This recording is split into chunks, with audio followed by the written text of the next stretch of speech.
박승규, 불가능을 넘어선 영웅 이야기, 꼴찌팀을 구원한 드라마틱한 승리. 이것은 단순한 야구 경기가 아니었습니다.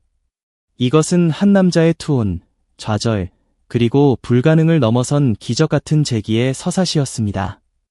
2025년 7월 29일 대전의 밤, 프로야구 역사의 한 페이지를 장식할 전설적인 순간이 펼쳐졌습니다. 그날 한화 이글스의 홈구장 이글스파크는 삼성 라이온즈의 승리를 이끈 한 젊은 영웅의 이름으로 뜨겁게 타올랐습니다. 그의 이름은 박승규. 그리고 그의 활약은 단순한 맹활약이라는 단어로는 도저히 설명할 수 없는 마치 한 편의 영화와도 같았습니다. 고요했던 대전의 밤, 이글스파크의 조명은 여느 때와 다름없이 밝게 빛나고 있었습니다. 하지만 이날의 분위기는 평소와는 사뭇 달랐습니다. 리그 1위를 질주하며 거침없는 기세를 뿜어내던 한화 이글스, 그리고 그들의 홈에서 분위기 반전을 노리던 삼성 라이온즈의 대결. 전날 충격적인 끝내기 패배를 당하며 팀 분위기가 침체되어 있던 삼성에게는 이 경기가 단순한 1승 이상의 의미를 지니고 있었습니다.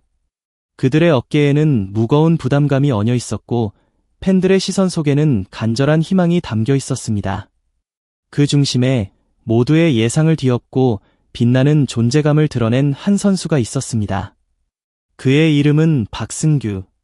25세의 젊은 외야수 박승규는 이날 8번 타자 중견수로 선발 출장했습니다. 그의 등장은 어쩌면 평범해 보였을지 모릅니다. 하지만 그날 밤 그는 자신의 이름 석자를 야구 팬들의 가슴에 깊이 새겨 넣을 준비가 되어 있었습니다. 그의 방망이 끝에서, 그리고 그의 글러브 끝에서 상상조차 할 수 없었던 드라마가 시작될 참이었습니다. 박승규라는 이름은 한때 박혜민의 후계자라는 영광스러운 수식어와 함께 불렸습니다. KBO 리그 최고의 외야 수비를 자랑하는 LG 트윈스의 박혜민 선수가 직접 인정한 후계자. 그 자체로 박승규의 잠재력과 재능을 증명하는 것이었습니다. 박혜민 선수는 심지어 팀을 옮긴 후에도 박승규에게 글러브부터 배트, 장갑 등 아낌없는 선물을 건네며 변함없는 애정을 과시했습니다. 박승규는 박혜민 선수가 있을 때 하나라도 더 배우기 위해 그림자처럼 그를 쫓아다녔고 박혜민 선수는 기꺼이 자신의 모든 노하우를 전수해 주었습니다. 형이 감사하게도 계속 가르쳐 주셔서 노하우를 굉장히 많이 받았습니다. 돈으로도 못 주고 사는 것입니다. 감사할 따름입니다. 박승규의 진심 어린 고백은 그들의 사제 관계가 얼마나 깊었는지를 보여줍니다. 하지만 영광의 길은 언제나 순탄하지만은 않습니다. 상무에서 전역한 지난해 박승규에게는 청천벽력 같은 소식이 찾아왔습니다. 허리 부상. 그 여파로 그는 1군과 2군 경기에 단 한 경기도 출전하지 못하고 한 해를 통째로 쉬어야만 했습니다. 야구 선수에게 1년이라는 시간은 단순히 경기를 뛰지 못하는 것을 넘어 감각을 잃고 존재감을 잊혀지게 만드는 잔혹한 시간입니다. 그의 이름 앞에는 박혜민 후계자라는 빛나는 수식어 대신 부상으로 쉬었던 선수라는 그림자가 드리워지기 시작했습니다. 올해 그는 육성 선수라는 신분으로 다시 시작해야 했습니다. 육성 선수. 그것은 프로의 문턱을 겨우 넘었거나 다시 기회를 잡기 위해 피나는 노력을 해야 하는 선수들에게 주어지는 이름입니다.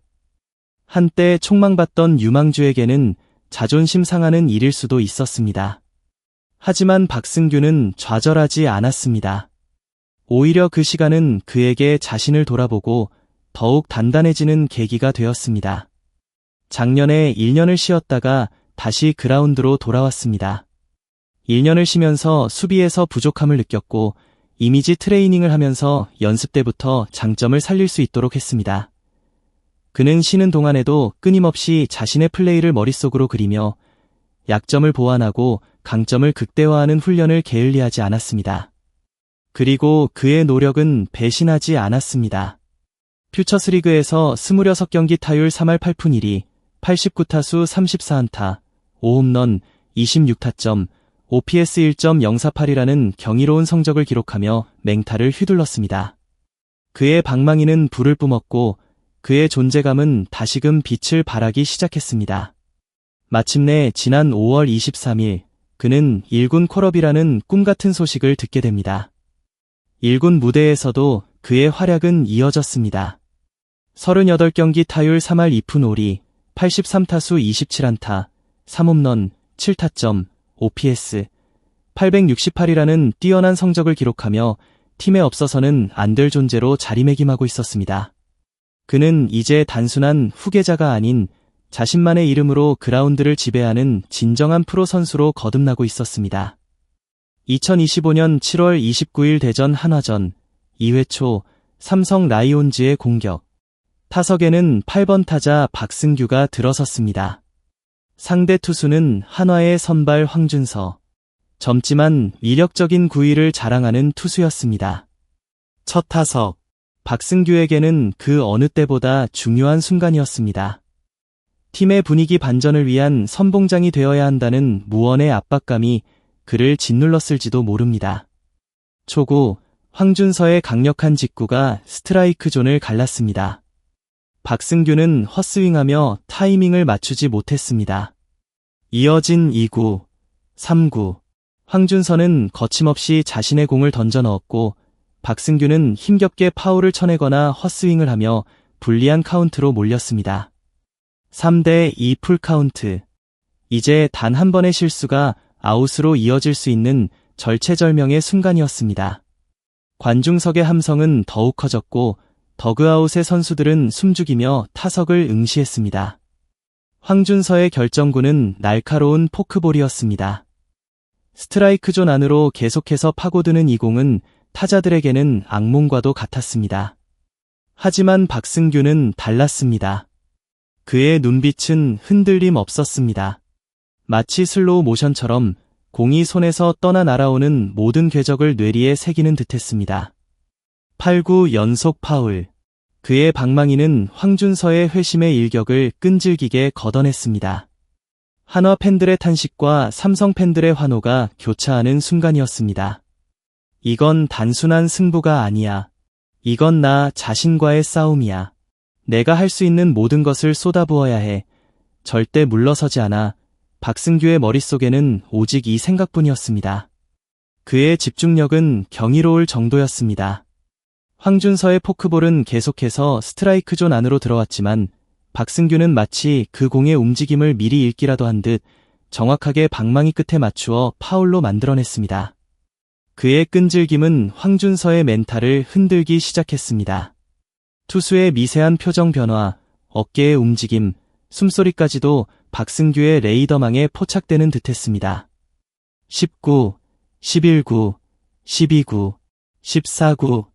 마침내 황준서의 14번째 공이 스트라이크 존을 벗어나며 볼넷이 선언되었습니다. 박승규는 천천히 1루로 걸어나갔습니다. 그의 얼굴에는 어떤 격렬한 감정도 드러나지 않았지만 그의 눈빛은 승리자의 그것이었습니다. 2회에만 26개의 공을 던지며 힘을 뺀 황준서는 결국 2, 3분의 2이닝 74구 3실점으로 마운드를 내려와야 했습니다. 박승규의 14구 승부는 단순한 볼넷이 아니었습니다.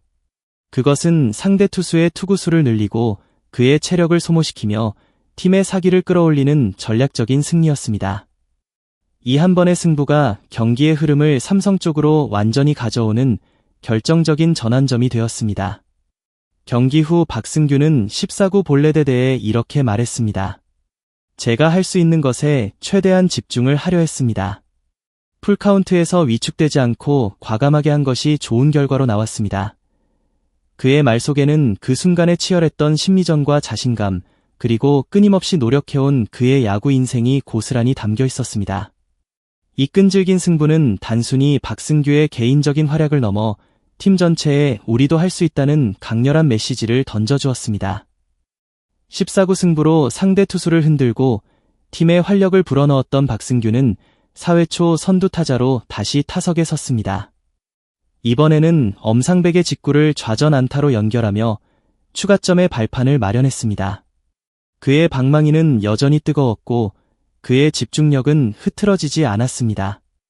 이재현의 좌전 안타 때 3루까지 진루한 박승규는 김성윤의 좌중간 안타로 홈을 밟으며 득점에 성공했습니다.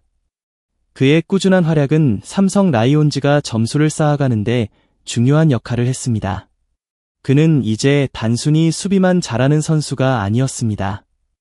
타석에서도 팀에 기여하며 공수 양면에서 완벽한 모습을 보여주기 시작했습니다. 6회 초 삼성 라이온즈는 굳건히 리드를 지키고 있었습니다. 하지만 야구는 한순간의 실수로 흐름이 뒤바뀔 수 있는 예측 불가능한 스포츠입니다. 무사 1, 2루 한화 이글스의 루이스 리베라토가 타석에 들어섰습니다. 그의 방망이에서 터져나온 타구는 중앙 펜스 근처로 큼지막하게 뻗어나갔습니다. 타구는 마치 하늘로 솟구쳐 오르는 듯했고 관중들은 숨을 죽였습니다. 넘어간다. 저건 잡을 수 없어. 많은 이들이 그렇게 생각했을 것입니다. 타구는 박승규의 머리 위로 넘어가는 듯 보였습니다. 잡기 어려운 타구. 아니, 거의 불가능에 가까워 보이는 타구였습니다. 하지만 박승규는 달랐습니다. 그의 눈은 오직 날아가는 공에만 고정되어 있었습니다. 그의 발은 이미 본능적으로 움직이고 있었습니다. 그는 타구를 지나칠 뻔했지만 순간적으로 몸통을 옆으로 틀더니 왼팔을 쭉 뻗어 점프 캐치했습니다. 그 순간 이글스파크는 거대한 침묵에 휩싸였습니다. 그리고 곧이어 폭발적인 함성이 터져 나왔습니다. 박승규의 글러브에 공이 빨려 들어간 것입니다. 그의 타구를 쫓아간 집중력만큼이나 순간적인 판단이 빛나는 장면이었습니다. 타구를 빼앗긴 리베라토는 믿을 수 없다는 듯 머리를 감싸쥐며 아쉬워했습니다. 그의 얼굴에는 절망감이 역력했습니다. 만약 그 타구가 장타로 연결되어 적시타가 되었다면 하나는 추격의 흐름을 탈 수 있었을 것입니다. 하지만 박승규의 마법 같은 슈퍼캐치가 그 모든 것을 차단했습니다. 이 수비는 단순한 호수비가 아니었습니다. 그것은 상대팀의 추격 의지를 꺾고 삼성 라이온즈의 승리에 대한 확신을 심어주는 결정적인 장면이었습니다. 박승규는 이 수비를 통해 자신의 존재감을 다시 한번 각인시켰습니다. 경기 후 그는 이 호수비에 대해 이렇게 설명했습니다. 타구가 굉장히 잘 맞아서 안 보고 많이 달려갔습니다. 잡기 어려운 타구였지만 이종욱 코치님이 하나하나 신중하게 공을 잡았으면 좋겠다고 말씀하셨고 손주인 코치님도 캐치볼부터 정성 들여 했으면 좋겠다고 하셨습니다. 그런 부분이 경기에 나온 것 같습니다. 그의 겸손한 말 속에는 코치들의 가르침을 소홀히 하지 않고 매 순간 최선을 다하려는 그의 태도가 담겨 있었습니다. 박승규는 상무 입대 전에도 그림 같은 호수비를 여러 차례 선보이며 박혜민 후계자라는 별명을 얻었습니다. 그리고 이날 그는 박혜민 선수처럼 한화전에 유독 슈퍼캐치가 많다는 것을 증명하며 한화 팬들에게도 자신의 이름을 확실히 각인시켰습니다. 그의 수비는 예술 그 자체였습니다. 호수비 이후 박승규에게는 또 다른 드라마가 기다리고 있었습니다. 7회 초 박승규는 다시 타석에 들어섰습니다. 상대 투수는 한화의 신인 정우주. 그의 2구째 시속 153km의 바깥쪽 직구가 스트라이크 존을 향해 날아왔습니다. 빠른 공. 그것은 타자에게 위협적이면서도 동시에 완벽하게 맞았을 때 가장 큰 쾌감을 선사하는 공입니다. 박승규는 침착했습니다. 그는 정우주 선수의 공이 굉장히 좋다는 것을 알고 있었기에 타석에서 조금 더 여유롭게 임하려고 노력했습니다. 타격 코치의 피드백이 그의 머릿속을 스쳐 지나갔습니다. 맞자마자 넘어갈 것 같은 느낌이 들었다. 그의 직감은 틀리지 않았습니다. 그의 방망이는 정확히 공의 스위트 스폿을 맞췄고 딱 하는 맑고 경쾌한 소리와 함께 타구는 총알처럼 우측으로 뻗어나갔습니다. 타구는 대전 신구장의 명물인 8m 높이의 몬스터월을 향해 날아갔습니다. 몬스터월. 그 이름처럼 거대하고 이압적인 벽은 많은 타자들에게 좌절감을 안겨주었습니다. 하지만 박승규의 타구는 달랐습니다. 115m의 비거리. 타구는 몬스터월을 아슬아슬하게 넘어갔습니다. 시즌 3호 홈런. 그것은 단순한 홈런이 아니었습니다.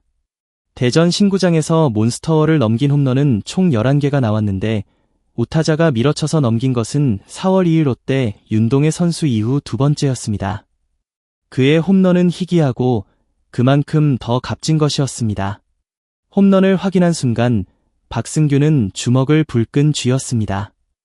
그의 얼굴에는 그동안의 서름과 노력이 한순간에 보상받는 듯한 벅찬 감격이 스쳐 지나갔습니다. 더그아웃의 동료들은 환호했고 관중들은 기립박수를 보냈습니다. 그의 홈런은 삼성 라이온즈의 9대2 완승의 세기를 박는 결정적인 한 방이었습니다. 이날 박승규의 활약은 단순한 공수 맹활약이라는 단어로는 부족합니다. 14구의 끈질긴 승부로 상대 투수를 흔들고 팀의 활력을 불어넣었고 불가능해 보이는 슈퍼캐치로 실점을 막아냈으며 마지막에는 몬스터월을 넘기는 홈런으로 승리의 세기를 박았습니다. 그는 이날 경기의 모든 중요한 순간에 존재했고 그 순간마다 팀을 위기에서 구해내고 승리로 이끌었습니다. 그의 활약은 마치 잘 짜여진 한 편의 드라마 같았고 모든 야구 팬들의 가슴을 뜨겁게 만들었습니다. 경기 후 박승규는 담담하게 자신의 활약을 설명했습니다. 정우주 선수 볼이 굉장히 좋기 때문에 타석에서 조금 더 여유롭게 임하려고 했습니다. 타격 코치님이 뒤에서 피드백을 주셔서 맞자마자 넘어갈 것 같은 느낌이 들었습니다. 그의 말 속에는 끊임없이 배우고 발전하려는 겸손함과 노력이 묻어났습니다. 그는 또한 팀에 대한 깊은 애정을 드러냈습니다. 형들이 좋은 분위기를 이끌어주시는 만큼 어린 선수들도 그런 에너지를 그라운드에서 표출하기 위해 노력해야 한다고 생각합니다. 그는 단순히 개인적인 활약에 만족하지 않고 팀 전체의 활력소가 되겠다고 다짐했습니다. 1년이라는 긴 시간 동안 그라운드를 떠나 있었던 그는 그 시간을 통해 수비에서 부족함을 느꼈고 이미지 트레이닝을 통해 자신의 장점을 살릴 수 있도록 연습했다고 말했습니다. 그의 재기는 단순한 우연이 아니라 피나는 노력과 끈질긴 의지의 결과였습니다. 박승규의 이야기는 우리에게 많은 것을 시사합니다. 한때 후계자라는 그림자에 가려져 있었고 부상으로 인해 절망의 나락으로 떨어질 뻔했던 한 젊은 선수가 어떻게 자신의 한계를 극복하고 진정한 영웅으로 거듭날 수 있었을까요? 그의 이야기는 좌절 속에서도 포기하지 않는 끈기, 끊임없이 자신을 발전시키려는 노력, 그리고 팀을 향한 헌신이 얼마나 위대한 결과를 만들어낼 수 있는지를 보여줍니다. 그는 이제 박혜민의 후계자를 넘어 자신만의 이름으로 야구 역사의 한 페이지를 써내려가고 있습니다. 그의 방망이와 글러브가 만들어낼 또 다른 기적 같은 순간들을 우리는 기대할 수밖에 없습니다. 그리고 남겨진 질문, 박승규의 이야기는 어디까지 이어질까요? 2025년 7월 29일 대전의 밤. 박승규는 단순한 야구 선수가 아닌 한편의 드라마 주인공이 되어 우리에게 깊은 감동을 선사했습니다. 그의 이야기는 아직 끝나지 않았습니다. 과연 박승규는 앞으로 어떤 불가능을 현실로 만들고 어떤 새로운 역사를 써내려갈까요? 그의 투혼과 열정은 이 시대의 많은 이들에게 희망과 용기를 불어넣을 것입니다. 좌절의 그림자 속에서 피어난 한 줄기 빛, 박승규. 그의 이야기는 단순한 스포츠 영웅의 서사를 넘어 우리 모두에게 포기하지 않는다면 어떤 어려움 속에서도 기적을 만들 수 있다는 강력한 메시지를 던지고 있습니다. 당신의 삶 속에서 마주하는 몬스터월은 무엇인가요? 그리고 당신은 그 벽을 넘기 위해 어떤 14구의 승부를 펼칠 준비가 되어 있나요? 소중한 시간을 내어 저희 채널의 영상을 시청해주셔서 정말 감사드립니다. 여러분의 응원과 관심은 저희가 더욱 질 높고 의미 있는 콘텐츠를 계속해서 만들 수 있도록 하는 큰 원동력이 됩니다. 즐겁고 보람찬 순간이 되셨기를 바랍니다. 다음 흥미로운 동영상을 놓치지 않으려면 좋아요, 공유 및 구독 버튼을 누르는 것을 잊지 마세요. 앞으로의 영상에서 다시 뵙기를 기대하겠습니다. 다시 한번 함께 해주셔서 진심으로 감사드립니다.